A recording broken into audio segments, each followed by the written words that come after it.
get started. On today's episode of Saw Traps, here we have our our stun device for the captain, right? So I'm in editor mode. Here is the basic component layout. I just moved oxygen up there. So basically what we're doing here is we have our memory component, which is set to 0. It's set to 0. Going into this relay component. Now, this relay component is toggled by a switch or a button. That's what the toggle state is. I color-coded wires so it's easier to read.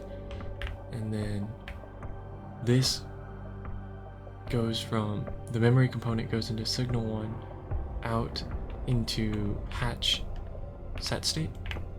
So that basically means when I hit this button, now this door will be on 0.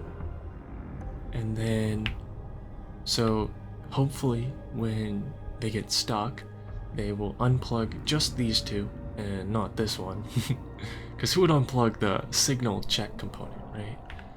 And what that signal check component is this one. And it is set to detect a 1, and its output is a 1. The output doesn't really matter as long as it's something.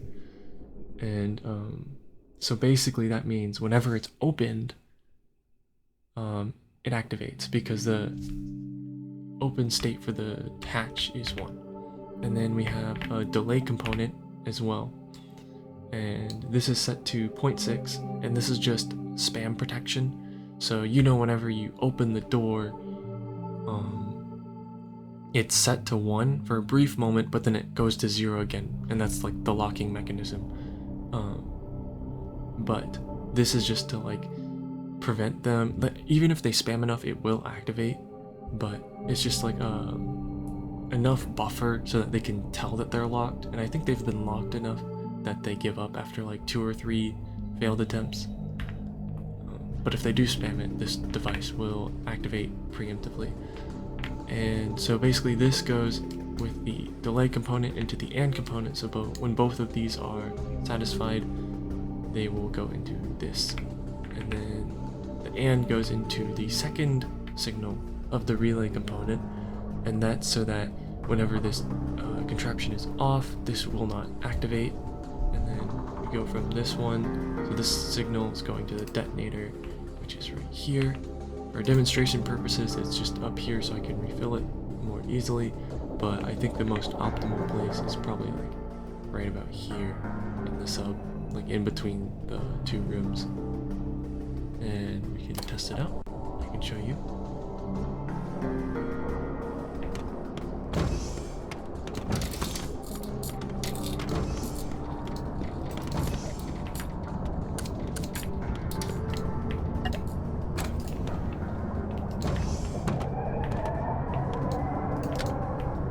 So here we go, and so we have a stun grenade in here, so that doesn't actually damage the door, and that's probably what we're going to be using for the captain anyways. Here is our toggle thing.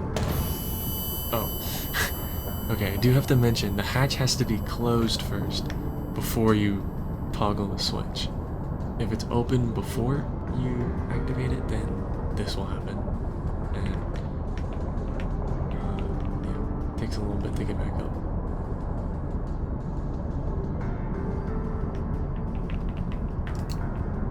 And I think this would be enough time to grab an ID card. It's a couple seconds.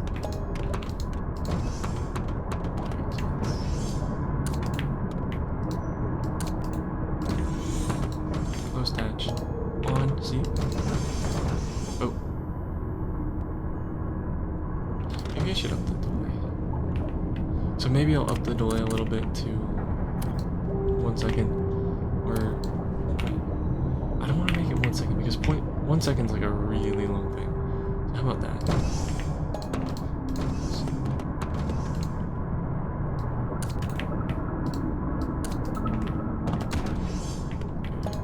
So can't get out. So then they decide Oh, let's unplug this thing. Open it. Boom. And that's it. So now, this is just a warning for you. Unplug the top right one.